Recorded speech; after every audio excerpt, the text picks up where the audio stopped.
At Gamescom 2025, Traveler Tales Games has finally announced their next big LEGO game following the Skywalker saga, LEGO Batman Legacy of the Dark Knight. From what I gathered by watching the trailer, a lot of the game's character designs and gameplay are inspired by numerous different Batman media. Unlike the Skywalker saga, which stuck to the mainline movies and has its own style of combat mechanics, Batman Legacy seems to incorporate Tim Burton's Batman, Christopher Nolan's The Dark Knight trilogy, and Matt Reeves' The Batman for its inspiration, all while using a combat system very reminiscent of the Rocksteady Arkham games. Knockout blows also show onomatopoeia, much like the Adam West Batman from the 60s TV show, just with grayscale colors. There's also a couple of seconds showcasing a LEGO recreation of the Red Hood Joker origin story, so maybe there will be comic book based material as well, seeing as that interpretation was never adapted to live action. It doesn't look like Zack Snyder's interpretation will be included in this amalgamation of Batman media, most likely because there's no solo film of him, just Batman vs Superman, which would mean other heroes would be included. Based on the gameplay shown in the trailer, I doubt they will include Superman or Wonder Woman as playable characters, mainly sticking to grounded characters without game-breaking traversal abilities. The LEGO game I hold the most nostalgia for is LEGO Batman 2, so I would definitely appreciate a Gotham City hub that feels grand in scale. The one from DC Supervillains is pretty neat and stylistic, but I love LEGO Batman 2's artistic direction with constant rainy weather and chaos on every street. That's why LEGO Batman 3 was such a huge disappointment in terms of open worlds. Nobody cares about the Lantern planets, and the limitation of using vehicles to only one singular monochromatic planet felt like wasted potential. Unlike the expansive universe of planets to explore within the Star Wars franchise, I don't see how a Batman-focused game can rely heavily on multi-open world exploration. Admittedly, I haven't seen the Dark Knight trilogy all the way through before, and I only have memories of the 1989 and 2022 Batman movies. Also the LEGO Batman movie, which would be disappointing if there's no related content connected to that masterpiece of a film.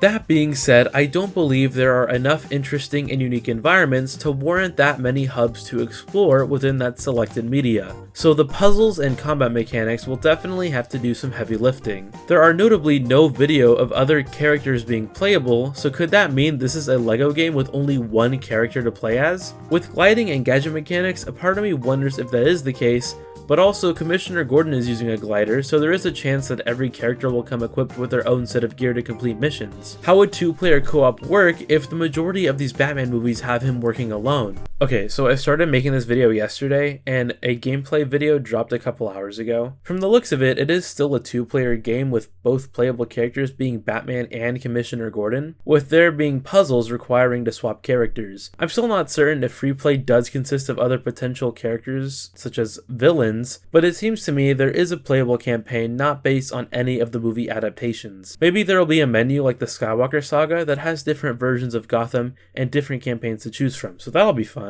There's honestly so much to discuss from this 150 seconds alone. It's definitely a fascinating direction for Traveler's Tales to take. If the newest LEGO game will have gameplay similar to a completely different franchise, does that even make it a traditional LEGO game by heart? Nobody praises LEGO Marvel Superheroes for being a complex and intricate game. It's because of the character variety and simple mechanics. If this is an indicator of games to come, where will the line be drawn before LEGO games try to be something they never were? If publisher licensing wasn't an issue, what's stopping LEGO from making a Spider-Man game with the mechanics of the Insomniac games and the levels based on the Sam Raimi, Mark Webb, and John Watts movies?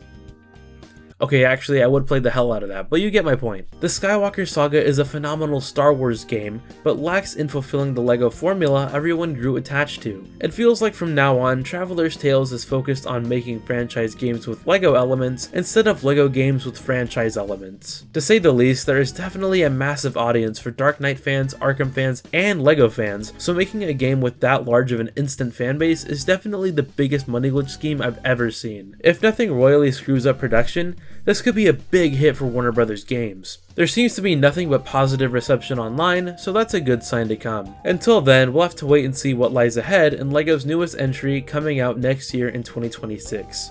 But those are just my initial thoughts. Let me know yours in the comments down below. Do you think this game could be fun, or does Traveler Tales need to get back to its roots and stop fixing what wasn't broken? If you want to see more of my content, good news, I've finally decided to stop having a spotty upload schedule, so now I can try to be consistent with my videos. I also have a second channel now dedicating to gaming videos, while this one is for literally anything else, mainly commentary, reviews, and rambles. Subscribe to both channels, and I'll see you all in the next one. At Gamescom 2025, Traveler Tales Games has finally announced that their... God damn it, dude. Seeing as that interpretation has never been adapted to live action. Oh my god, let me start over.